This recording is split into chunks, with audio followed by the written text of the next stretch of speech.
Alright guys, so I'm late to the party, but I finally picked up the retro-carded War Machine Iron Man. Now, I originally didn't want this figure. I wanted the other version. I wanted the version that didn't look animated, that had silver instead of white, that wasn't on the retro card, because that fits in better with my personal collection. I don't really like the animated styles of all the different figures. I don't like the cell shading, all that kind of stuff. Not a fan. But that figure has just gone insane on the secondary market, and I missed him first go around at retail, so I've been kind of putting off picking up a kind of a modern War Machine for a while now, because I don't want to pay the prices on the secondary market the other guy's going for, and I didn't really want this one, but yet here we are. I finally got him, and the reason I got him is very, very simple. I found him for 25 bucks with free shipping on eBay. And even for this guy, which is not the expensive version of War Machine, that's pretty cheap, because usually he sells for 30 bucks and up, and usually you don't get free shipping if you're going to pay as little as $30. So when I saw him for 25 with free shipping, I scooped him up, and here we are. So here is the figure in all its retro carded glory, and I gotta say, the retro card itself does look really good. I mean, this is nice, exactly like the old school, 90s Toy Biz stuff. It looks great. It almost makes me wish I was an in-box collector or an on-card collector, just because it looks so good, and it's gonna hurt me a little bit to open this guy up. But make no mistake, I am definitely gonna open this guy up, because I'm just not an in-box collector. I'm just not. I don't get enjoyment out of my toys by having them stay in the box. Just not fun for me, and that's why I buy these things, because they're fun. So, let us go ahead and crack this guy open, and we'll see what I think. Alright, so we got him out of the package. We'll go over accessories here real quick first. We do got a couple of open hands. He's got the holes in the hands where you can put some of those Iron Man effects if you have them, because he doesn't come with them, but if you have extras, you can use those in there. Then, of course, he does come with the two guns that he's got on here. I've already put those on, and they each have their own effects that you can put on. So we've got this one right here that you can fit it on there, kind of clip on like that. So you've got a missile effect on that one, which looks pretty cool. And then you've got this one here that you can plug on right there for the machine gun. And you've got that. So you've got those accessories that come with this guy. So you got the guns, you got the hands, you got the effects, you got everything else. And then we get to the figure itself. And look, it's a pretty good, solid figure. Again, not a fan of the animated color scheme, but the figure itself looks good. We've got good sculpt there on the boots, on the chest through here, up here. We've got the brackets coming down here for support on the guns. Back looks good. We got some nice details there. Okay, even on his ass right there looks good. On the gloves there, on the gauntlets, we got the guns there on that side. On this side, we've got just this little piece here, which I think is supposed to be a laser, if I remember correctly. And so, I mean, not really much paint on here. You've got a little bit of paint here, the blues, and then a little bit of paint here on the face, which looks good. But other than that, this is all just molded in black or white plastic, and that is pretty much it for this guy. So there's not a lot going on here as far as paint goes, but the sculpt is good. It's solid. It works for this figure, for this character.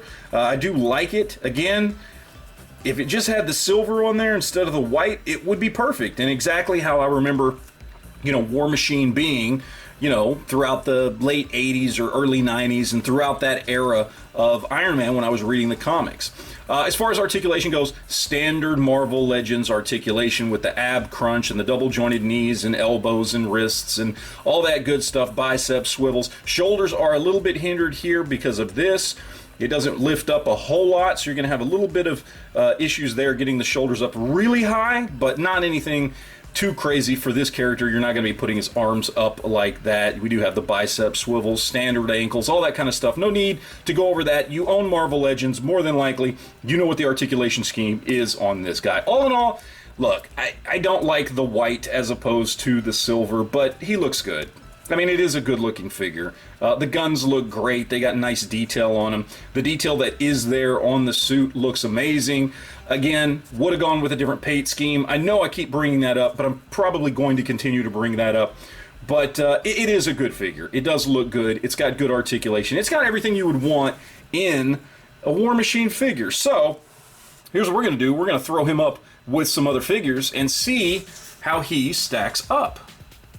So first up, we got to compare him to some other James Rhodes / Rhodey figures. Of course, on the right, we have the old school Toy Biz War Machine Iron Man, which I still love this thing to this day. He's kind of ridiculously proportioned because he kind of has big monkey arms compared to his torso and everything. But I love this thing. I love the color scheme on it. In fact, that's the color scheme I would have preferred on this figure, but still a great figure on that one. And then, of course, we've got the Silver Centurion, which for those that didn't read Marvel Comics back in the day, when Rhodey first took over as Iron Man, it was this suit that he was wearing. It was the Silver Centurion suit. So for me in my collection, that version of Iron Man is Rhodey. And look, this new one looks great with these two. You know, other than my issues with the paint, it's a good figure, stands up well with other Iron Man figures, and yeah, I do like it.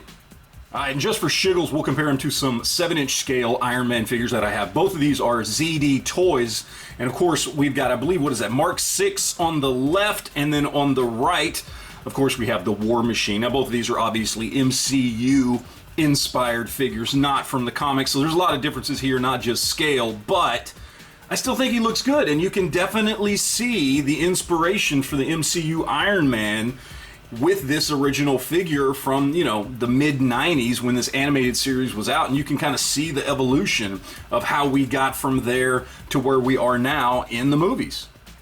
So this is where I usually talk about price, but I already told you guys I paid 25 bucks with free shipping on eBay for this. Now, chances of you finding that deal, I don't know. Maybe somebody else will have them for that price. But average I usually see is $30 to $35. So the real question is it worth 30 to 35 bucks? And that kind of depends on a few things. Do you have a War Machine already in your collection? Do you just want an animated version? You know, there are simple things you have to ask yourself. Look, if you don't mind the color scheme, it's a great figure. And seeing as how on the secondary market, War Machine figures, even older school Toy Biz ones, MCU versions, more modern Hasbro comic versions, whatever it is, they're not always the cheapest figures to get on the aftermarket. They still usually maintain a slightly higher than retail price on the aftermarket. Even if they're not in box or on card, they tend to retain their value pretty well. So 30 to 35 bucks for a War Machine figure ain't bad, honestly, with the market being what it is on just about all the War Machine figures that are out there, especially if you're getting them new in good condition. So I don't think it's a bad price, and certainly if you need a War Machine, this is a good option. Certainly if you like the animated version, this is a great option. Or if you're just needing a more modern look to, let's say, your Toy Biz version that looks a little goofy, even though I love it, it is a good option because it's not a bad price. It's not a great price, but it's not a bad price to pick up a War Machine Iron Man for. So in general, I think it's worth it, even though I kind of had a problem spending that much money on it, and it took finding it for 25 bucks to pick it up. Yeah, it's kind of still worth it on the secondary market if you can't find it new. But look, I'm glad I have it. Would have preferred the other paint scheme, but I'm still glad I have this guy. He's still going to look good on my shelf. And so, in the end, I'm happy that I picked him up. So, there you go, guys. There's my opinion. Thanks for watching, as always, and we will, of course, talk to you guys later.